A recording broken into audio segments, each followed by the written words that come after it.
Welcome back. So you've just seen that drugs have been part of human experience since the dawn of human history. All cultures have found some way to modify consciousness, either through chemicals like drugs, primarily alcohol and plant materials, and also through rituals like dancing, singing, and meditating.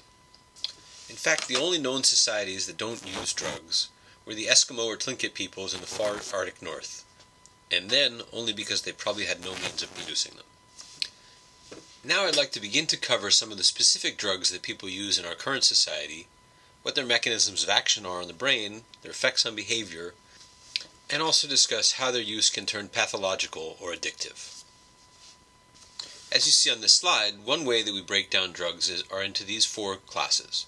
The opiates and narcotics, which include heroin, opium, OxyContin, oxycodone, all drugs derived or synthesized based on chemicals derived from the opium poppy.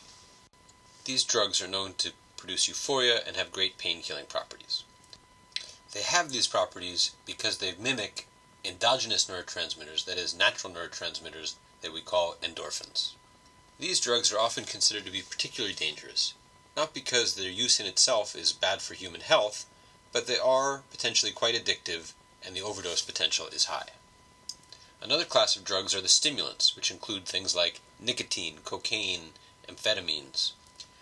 These drugs do exactly what they're said to do. They stimulate activity and raise overall levels of activity, often accompanied by feelings of euphoria and sometimes grandeur or invincibility.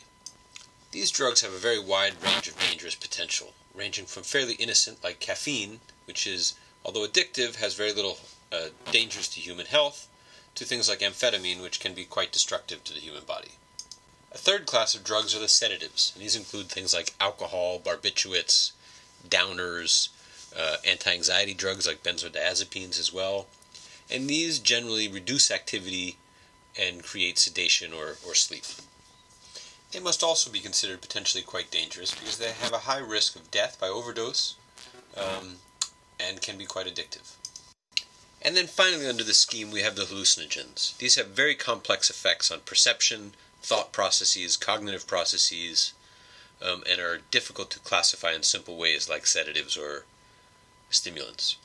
Hallucinogens include marijuana, LSD, ecstasy, and many other very strongly psychoactive drugs.